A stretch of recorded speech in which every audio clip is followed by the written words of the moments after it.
Hello everybody, welcome back to Erndale's. I just wanted to do a short little video on something that I found a couple of days ago when I went to the thrift store.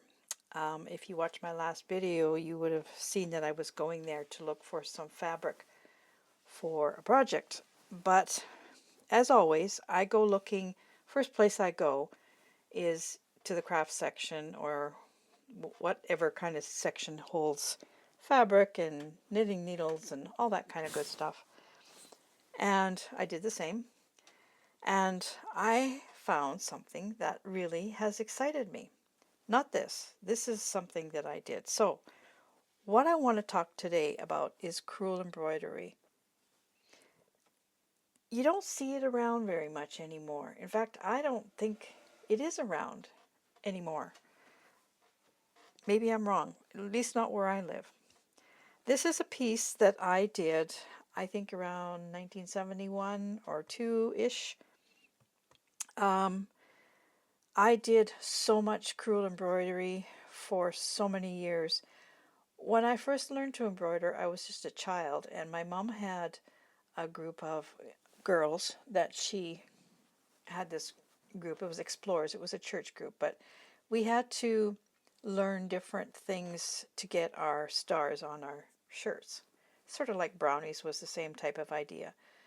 And one of the things that we had to do was to learn to embroider. So my mom would stamp out on fabric little squares of something to embroider. Most of the times it was things for a baby blanket. And we each would get a square, and she would teach us all the different stitches, and we had to finish the thing. And if we finished it, we got our star. But when we all finished our little squares, my mom would sew them together and make a baby blanket out of it.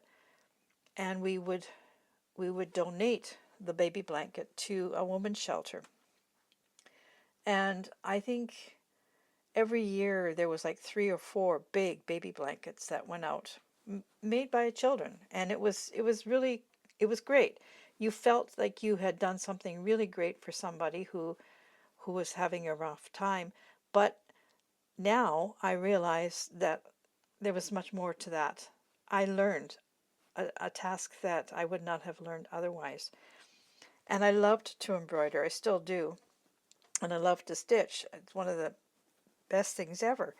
And so I did that as a child, and I kept doing different. I embroidered on aprons, and like what we all did who are my age, who grew up with a mother like mine. But in the 70s, when I found Crewel, I decided to give it a go, and I fell in love with it big time. I did so many big pictures of crewel work that I don't have. This is the only one that I have because this is one I did for myself, but I would do them for a lot of people. And I remember one in particular.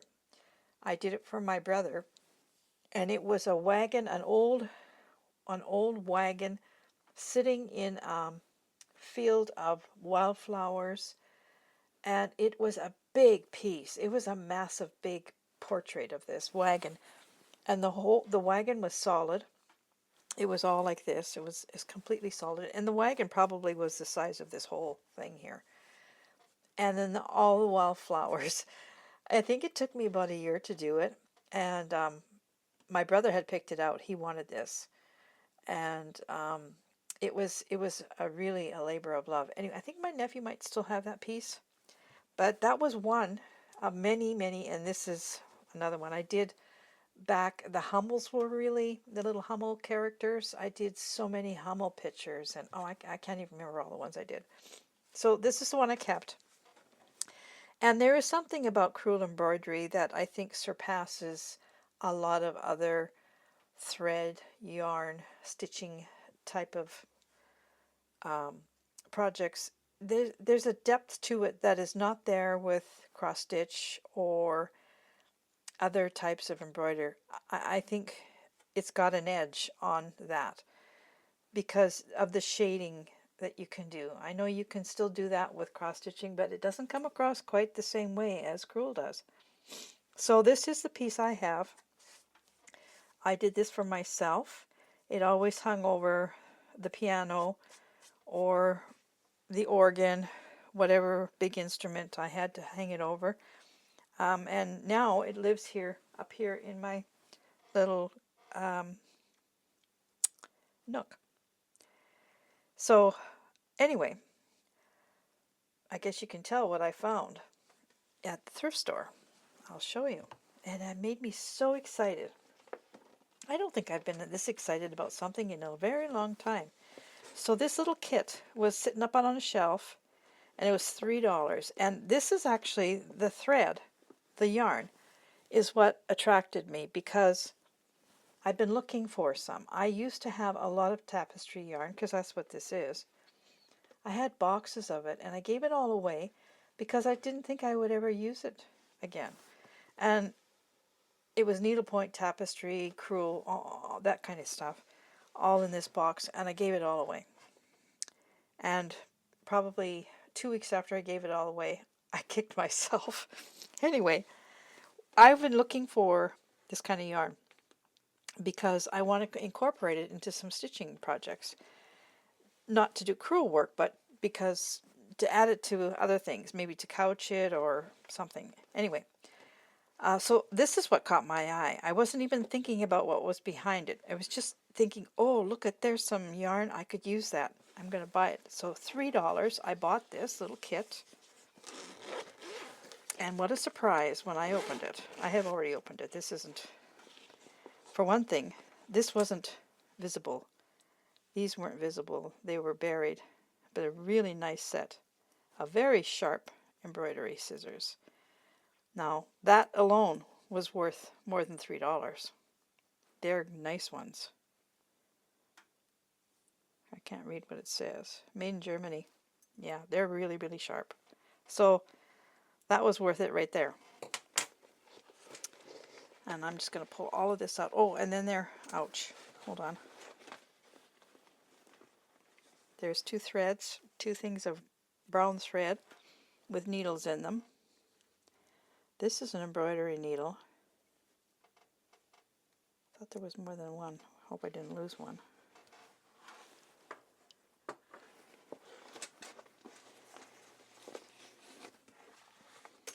So this obviously has not even been used. It's still like it would have been in the package, whoever bought it. And there's crewel yarn, and there's also embroidery thread in here. And here is the piece it's designed for, and it's massive. That's the thing about crewel pictures. Most of them were really big pictures. As you can see, I can't even get this all in one frame. It's really big. So this is the piece, and I'll show you the paper from it. This is what it is. Life is fragile, handle with prayer. Now, I'm going to work this piece, but I'm not going to use it as a picture. I'm going to work it, and I'm going to cut, fussy cut this all out. And I'm going to use it in different things. I can use it in slow stitch projects. I can put it on project bags. I can do a lot of different things. But the fun part for me is going to be actually doing the crewel work. So there is what it's going to look like. Here's the fabric. Here's the instructions. It's all here. All of it. So I'm really excited to start this.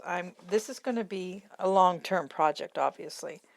But I think what I'm going to do is I'll maybe start up here, and when I get that done, I'll cut it off and use it.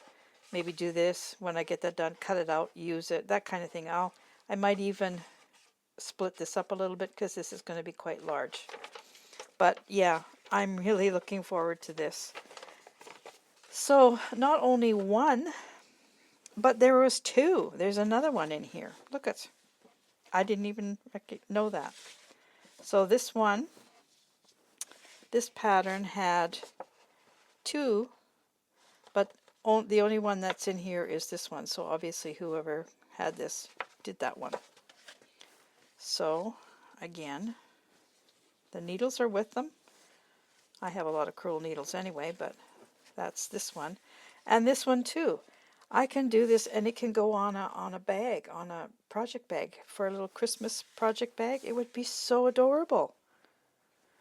All the thread is here. All the, there's, where did I see it now?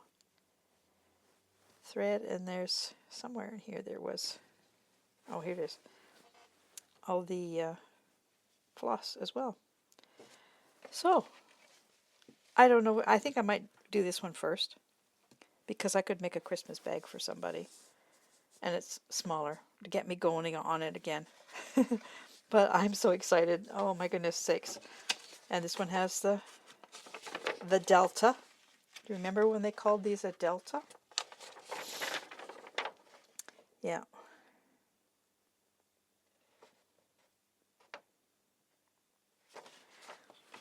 Satin stitch, French knot, straight stitch, back stitch, long and short split, and stem stitch. This other one has a stitch on it that I'm not sure that I have ever done. I was reading this one this morning. It has a clipped turkey work and an anchored loop stitch. This is the turkey work here. I'll have to look that up. And an anchored loop stitch. All the rest of them are the same. So yeah, this was for $3. I think I really scored a real gem here. And I'm leaving this out. I'm going to put this by my chair up here if I'm watching videos, or sometimes we watch movies up here in the studio. And I'll just stitch away. I can't wait. It's so exciting. Doesn't take much to excite me, I tell you. So I just wanted to share that because I'm sure that some of you have done this in the past, and maybe you're wondering like me, whatever happened to that craft? Because I don't know, I haven't seen any kits. And you know, the other thing is, these kits back in the day, most of them were Creative Circle ones like this one. I remember this this brand. They weren't cheap because they were a big piece when you finished them. They were $30-$40 at the time, and I'm talking 70s. So yeah, this is a really nice find. I'm really excited about this, and I'll show you how I get along with it. I think I'll do the little Christmas one first. Cut my teeth on the littler one just to get me back. I mean, I am doing some of these stitches now with my slow stitch anyway, so it's not like I have to think about things too much. But in this case, oh, there is another needle. There it is in there. Another really good embroidery needle. Nice and sharp. So that was my other find.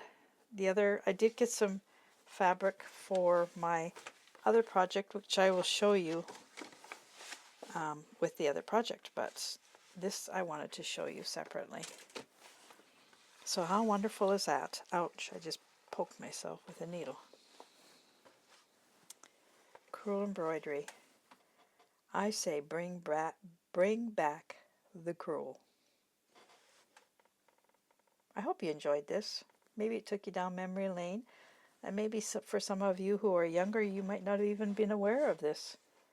But it's lovely, and it goes so fast, really. And the depth of your work is amazing.